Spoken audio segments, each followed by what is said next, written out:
Hello Wargamers, I'm Invasive Ramnus and welcome to my discussion of the Tau Commander, which, as the name implies, is a HQ choice for the Tau Empire Codex. Here I have the old model for the Tau Commander, which used to be a Chassel or Chasseau, but now is just simply the Commander, effectively just getting rid of the Chassel option. And so let's get started. The Commander as a whole is a highly versatile, very aggressive unit compared to the other HQ options.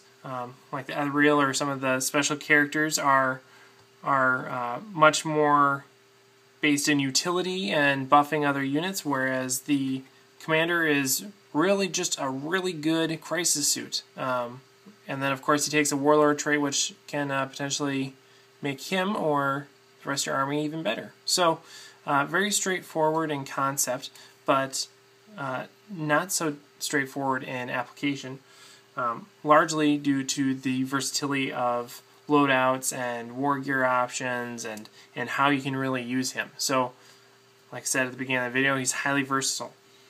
And that can be definitely an asset, but can also make him difficult to be effective with, or at least to use him to the maximum amount possible based on on what he can do.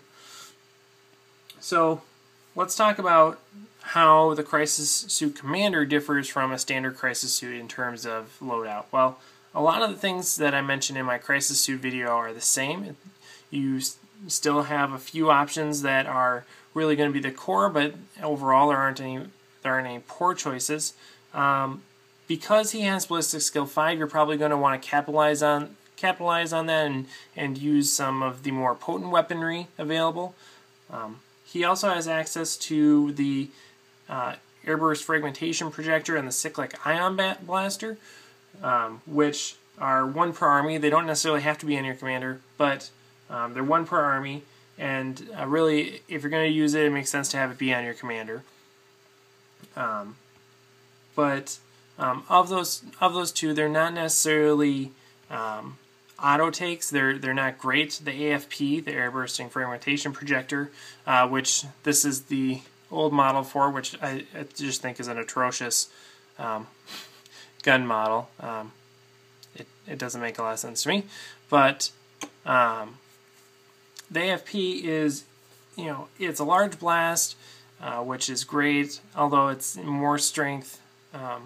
It's at a lower strength, and so it's really geared toward taking out orcs or Tyranid blobs or even IG blobs maybe. But as a whole, it doesn't have a whole lot of it doesn't really pack a punch, and so it might not necessarily be worth it to take that instead of something else.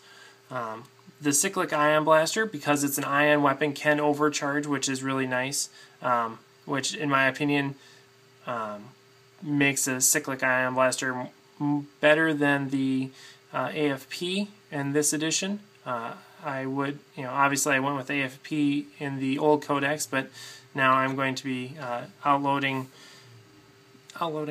out my commander with a Cyclic Ion Blaster if I were to choose between those two options. Another thing that you might want to consider, because he's a commander, is the usefulness of the drone controller is increased. Because he's Ballistic Skill 5, you're not just providing a +1 benefit to your drones when they're shooting. So now your drones are hitting on 2-ups instead of 5-ups or 4-ups as they would be if they had a drone controller with a standard suit. Because of that, you might be tempted to take marker drones. 2-up, practically an automatic marker light hit is definitely useful.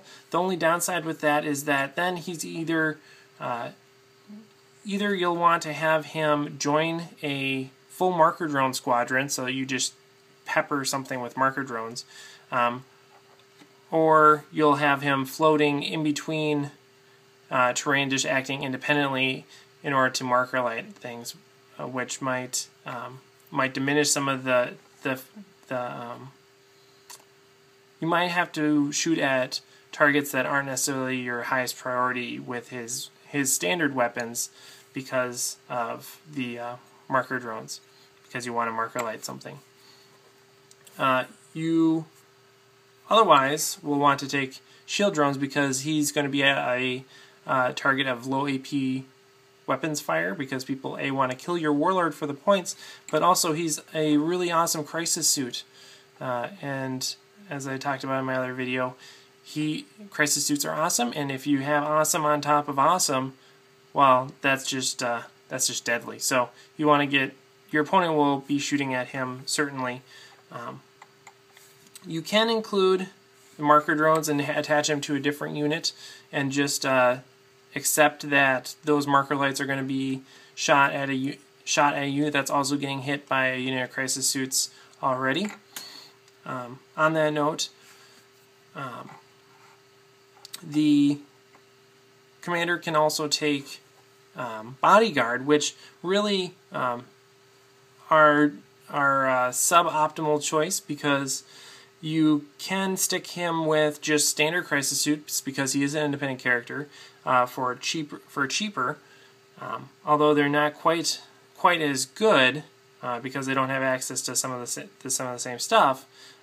Effectively does the same thing, and so you can save some points that way. So personally, I'd recommend not taking Bodyguard with your commander. Stick him with just a standard 3-man crisis suit team and have them act as their bodyguard effectively. Yeah, so moving on, he does have access to signature systems. Most commonly, you're going to see him with the Iridium armor, which is what the new commander model is depicting, is that improved armor. That's why it's taller and beefier. Notably, he does have 4 hard points as opposed to the 3 hard points of the standard suit, so he can take an additional weapon or additional support system as well, in addition to any signature systems that he might take. So that's great. But back on topic, the Iridium armor gives you +1 toughness and a 2-up save, which is great, and so you're probably going to see that on a lot of different, in a lot of people's lists, just because a 2-up save crisis suit with +1 toughness saves him from instant death and does a lot of beneficial things for prolonging his life, and therefore making your army more potent. In previous editions, it slowed his movement and made it made him more durable, but it slowed his movement, and so that was the major downside. That downside is gone. Now he moves just like a normal crisis suit with the Iridium armor, which is really a huge improvement. I probably can't understate that enough. I think that was a really big deal that he couldn't move the full distance before, and now that he can, that's really great. So Iridium armor is practically an auto take for your commander. The other thing you'll probably see your commanders with is the Pure Tide Engram neurochip. Sorry, not nanochip, neurochip. It's in his head, which allows him to give Tank Hunter, Monster Hunter, Stubborn, Furious Charge, or Counterattack to the unit.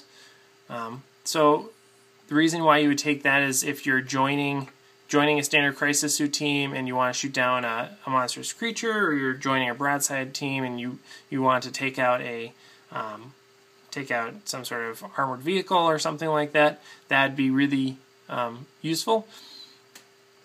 And because of this, you can see that the commander is going to be best suited when he's hopping in between crisis suits and broadside teams or something like that. He could just stay with one, but depending on the context and depending on how the game is going, you might want to have him switch in between broadsides and crisis suit teams.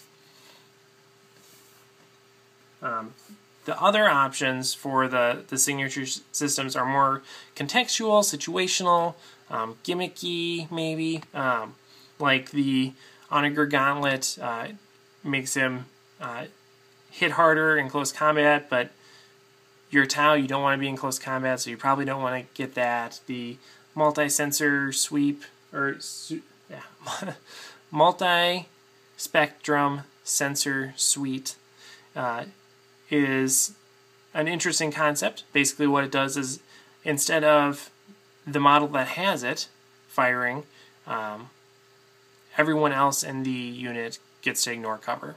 So that's great, but if you take that on your commander, you're losing out on all the ballistic skill 5 goodness that comes with him, and that's personally not a sacrifice that I think is worth it.